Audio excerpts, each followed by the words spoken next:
तो नहीं करोगे? अरे बाबा, लेकिन शायद कोई मंडला रहा है। किसका मैसेज आया? Okay bye darling. अस्सलाम वालेकुम नाज़रीन, आज मैं इश्क मुर्शद की लेटेस्ट एपिसोड के रिव्यू के साथ आपकी खिदमत में हाजिर हूँ। नाज़रीन, ये बड़ा स्वीट सा लाइट रोमांटिक सा ड्रामा दिन ब दिन हमारी तवज्जो अपनी तरफ खींच रहा है और बहुत ही इंटरेस्टिंग होता जा रहा है। तो चलिए नाज़रीन, बिना किसी देरी के रिव्यू का आगाज़ करते हैं, जिसमें कि हम देखते हैं कि सुलेमान अहमद जैसा शख्स अपनी बेटी को बचाने के लिए दाऊद अली ख़ान के पास भीख मांगने के लिए आता है और वहाँ पर आ जाता है शामिर और फजल बख्श, और उसे बहुत बुरा लगता है सुलेमान अहमद को इस तरह से देख के। तो वो फ़ोन करके कहता है कि आप यहाँ से चले जाएं, मैंने जो है सब कुछ ठीक कर लिया है और सब सही हो जाएगा, पीर मुर्शिद से बात हो गई है, मैं उससे मिलकर भी आया हूँ। तो वो बहुत हैरान होते हैं, लेकिन वो कहता है कि आपको कुदरत पे भरोसा करना चाहिए। तो वो बहुत ज़्यादा ऑब्लाइज हो जाता है और शामिर को कहता है कि तुमने मुझे ख़रीद लिया, मुझे ग़ुलाम बना लिया, मैं सारी उम्र ये तुम्हारा एहसान नहीं भूलूंगा। फिर वो कहता है कि आप जल्दी से यहाँ से चले जाएँ, आपका रहना ठीक नहीं। इतनी देर में हम देखते हैं कि वो जैसे ही निकलता है वहाँ पर दाऊद अली खान आ जाता है और बहुत गुस्से में होता है कि वो कहाँ गया जो उससे मिलने आया, और आगे शामिर को देख के हैरान हो जाते हैं। लेकिन नाज़रीन, मुझे ये समझ नहीं आती कि शामिर इतना फ्रीक्वेंटली इंग्लैंड से कराची आ जाता है और उसके बाप को ज़रा भी शक नहीं होता। शायद अमीर लोग ऐसे ही होते हैं। और वो फिर अपने बाप को कहते हैं कि मैं आपसे बहुत अहम बात करने आया हूँ, मैं आपको समझाने आया हूँ कि आपने ये जो हरकत किया ये ठीक नहीं की। मैंने पहले ख्वाब में देखा था कि आप डूब रहे हैं और मुझे लगता है डूबने का वक्त आ गया है। मैं आपको बचाना चाहता हूँ, लेकिन अगर आप इस तरह करेंगे तो कोई भी नहीं बचा सकेगा। और बाप को अपनी बातों में उलझा लेता है और फिर ये एहसास दिलाता है कि उस लड़की को भी छोड़ देना चाहिए और आपको सब कुछ ठीक कर देना चाहिए। और कहता है कि सोशल मीडिया पे आग लगी हुई है, सब आप लोगों के ख़िलाफ़ हो गए हैं, लेकिन बाप बॉदर नहीं करता। फिर वो कहता है कि 63% यूथ है जो कि सोशल मीडिया को ही सब कुछ समझते हैं, इस तरह हमें कभी भी वोट नहीं मिलेगा, इसलिए आपको ये सब कुछ ठीक करना होगा और आपको उस लड़की को भी निकलवाना होगा जिस पे उसका बाप नहीं मानता। लेकिन वो कहता है कि मैं आपको पार्टी का चेयरमैन होकर ये हुक्म दे रहा हूँ कि आपको ये करना ही पड़ेगा। और बाप जो है वो उलझ सा जाता है, सोचों में गुम हो जाता है और फिर सोचता है कि शायद ये ठीक ही कह रहा है, और फिर बाप को और चक्कर देता है और कहता है कि शाम को मैंने महरीन के पास जाना है, उसने मुझे डिनर पर बुलाया हुआ है। तो नाज़रीन, देखा कितने तरीके से और चालाकी से उसने इस मामले को हल कर लिया है ना, वाकई बड़ा जीदार। नाज़रीन, बहुत ही मज़े का सीन है जब SHO शिब्रा को जो है वहाँ से निकालता है, उसको खा जाने वाली नज़रों से देखता है लेकिन कर कुछ भी नहीं सकता। और फिर शिब्रा देखती है कि उसके पीछे फजल बख्श खड़ा होता है, वो बड़ी हैरान होती है और फिर शिब्रा उसका शुक्रिया अदा करती है और उसे कहती है कि तुम मेरे बहुत अच्छे दोस्त हो। और वो कहता है कि मैं ये चाहता हूँ कि मेरी छोटी छोटी खुशियाँ, मैं ये चाहता हूँ कि तुम कभी परेशान ना हो, और जब तक तुम मेरे साथ हो मैं तुम्हें कभी भी कोई भी नुकसान नहीं पहुँचा सकता। और फिर कहता है कि तुम्हें क्या पता, जब मैंने सुना कि तुम्हें वो पकड़ कर ले गए हैं तो मेरा दिल फड़फड़ाने लगा, जिस पे शिब्रा हंसना शुरू हो जाती है और कहता है मेरी रूह कांप गई। नाजरीन, मुझे लगता है कि शिब्रा को कुछ कुछ एहसास हो रहा है कि फजल बख्श उसके लिए क्या है, लेकिन वो समझ नहीं पाती और जो है कि वो इतना सब कुछ उसके लिए क्यों कर रहा है। और फिर हम देखते हैं कि बहुत ही प्यारा सीन है जिसमें वो कहता है कि अगर तुम चाहती हो कि मैं तुम्हारे लिए समंदर में डुबकी भी लगा सकता हूँ, तो वो कहती है कि नहीं, और फिर फड़ियाँ मारता है और झूठे किस्से सुनाता है कि मैंने ऐसे मारा और वैसे मारा, और शिब्रा को बहुत हंसी आ जाती है।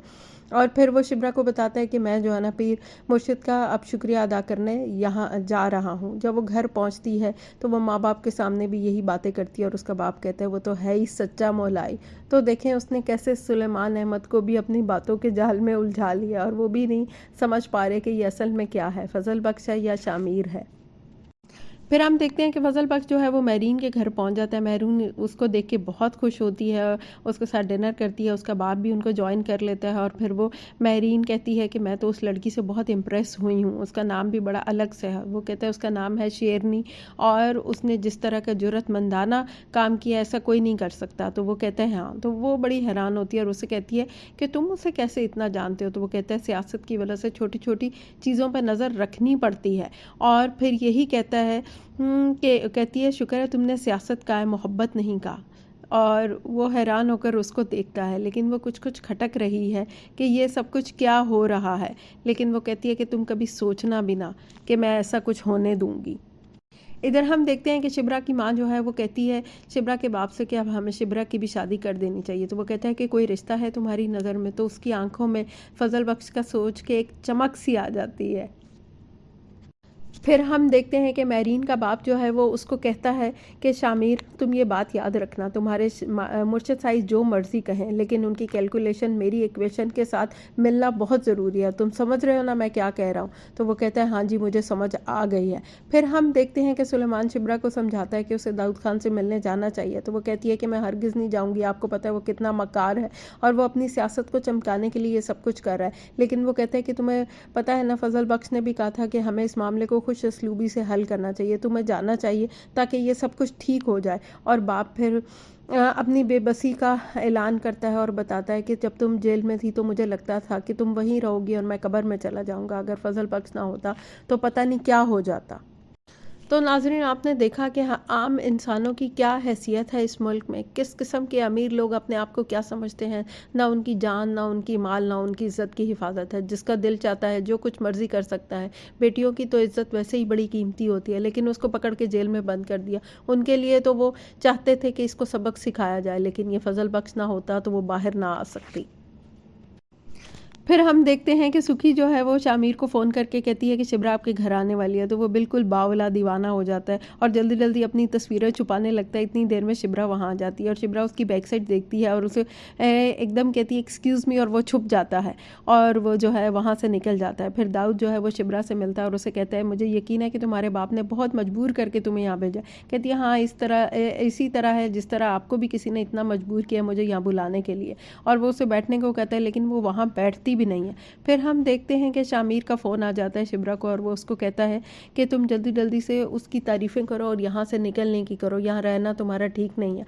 और उसे कहता है कि उन्होंने कोई चाय वाय पूछी तो वो कहती है मुझे तो यहाँ सांस भी नहीं आ रहा, मेरा यहाँ सांस लेना मुहाल है, मैं क्यों चाय पीने लगी। फिर हम देखते हैं कि शिब्रा जो है जब वहाँ जाने लगती है, प्रेस वाले आ जाते हैं तो वहाँ फिर शामिर खड़ा होता है और उसे देख के वो जो है रुख मोड़ लेता है और फिर वो उसको कहती है कि कहाँ पे है, कहाँ मैंने जाना है। तो वो दूसरी तरफ मुंह करके उसको रास्ता समझाता है और फिर खुशी में खुद ही डांस करता है कि शिब्रा उसके घर में। उसका मैनेजर भी बड़ा हैरान होता है, कभी इधर जाता है और कभी उधर जाता है। फिर हम देखते हैं कि शामिर जो है वो अपनी माँ के पास पहुँच जाता है और उनसे बात करता है कि वो घर आई हुई है लेकिन मैं बहुत हैरान हूँ, उसका तो सांस लेना भी वहाँ पर मुश्किल था। वो कह रही थी मेरा दम घुट रहा है, मुझे समझ नहीं आ रही कि ये सब कुछ ठीक हो जाएगा और कैसे होगा, मैं बहुत ज़्यादा परेशान हूँ। तो उसकी माँ कहती है कि ये जो तुम कहानियाँ सुना रहे हो झूठी सच्ची और उसको अपनी तरफ कर रहे हो, इनको आखिरी मोड़ दे दो और अब सच्चाई बता दो मीरू। लेकिन वो कहता है कि मुझे बहुत डर लगता है कि अगर मैंने उसे सच बता दिया तो वो मुझे छोड़ देगी। उधर हम देखते हैं कि सुखी जो है वो शिब्रा से बात करती है और कहती है कि फजल बख्श की जिसको पसंद करता है वो ना तो उसके मैसेज का जवाब देती है ना ही कॉल उठाती है। और तो वो कहती है कि उसको उस लड़की को छोड़ देना चाहिए जो इस तरह की है। लेकिन वो कहती है कि फजल बख्श भाई कहते हैं कि मोहब्बत ना सिर्फ अंधी होती है बल्कि बिल्कुल जो है उसमें इंसान दीवाना और पागल हो जाता है। और फिर कहती है कि हम दोनों मिलकर उस लड़की को समझाएंगे, तुम वादा करो मेरे साथ चलोगी। तो वो कहती है कि अच्छा तुम पहले ढूंढो तो सही, फिर मैं देखूंगी कि हमने जाना है कि नहीं जाना। फिर हम देखते हैं कि सुखी को कोई फ़ोन आ जाता है और वो जल्दी से निकल जाती है और उधर शिब्रा और फजल बख्श दोनों ही एक दूसरे के ख्यालों में गुम होते हैं और यहीं पे इसका इख्तिताम हो जाता है। तो चलिए नाज़रीन नेक्स्ट प्रोमो का रिव्यू भी कर देते हैं जिसमें कि हम देखते हैं कि शिब्रा जो है फजल बख्श की कैप पहनकर खुद ही फजल बख्श बन जाती है और खुद ही उससे सवालों जवाब कर रही होती है और उसकी बहन उसको देख के हंसती है और माँ भी कहती है कि मुझे लगता है कि तुम्हारे इर्द गिर्द कोई मंडला रहा है, जिस पर उसको भी बहुत ज़्यादा हंसी आ जाती है। फिर हम देखते हैं कि फजल बख्श जैसे ही आता है तो शिब्रा उसको पीछे से पकड़ लेती है और कहती है कि किसका मैसेज आया और वो बहुत मज़ाहिया अंदाज में कहते हैं कि आई ग्रांट मी 30 मिनट्स और call you back okay bye you darling. यानी कि उसको शिब्रा को फुल एहसास दिलाता है कि वो किसी और के साथ बात कर रहा है और शिब्रा भी हम देखते हैं कि कुछ जेलस हो रही होती है और वो शिब्रा को बेवकूफ़ बना रहा होता है और इसी पे नेक्स्ट प्रोमो का भी इख्तिताम हो जाता है। तो नाज़रीन मुझे यकीन है कि नेक्स्ट एपिसोड बहुत ही मज़े की होने वाली है। आपका क्या ख्याल है कमेंट्स करके ज़रूर बताइएगा और नाज़रीन प्लीज़ लाइक कर दिया करें, सब्सक्राइब करें और शेयर कर दिया करें और दुआओं में याद रखिएगा। अच्छा नाज़रीन अब मैं चलती हूँ, अल्लाह हाफ़िज़।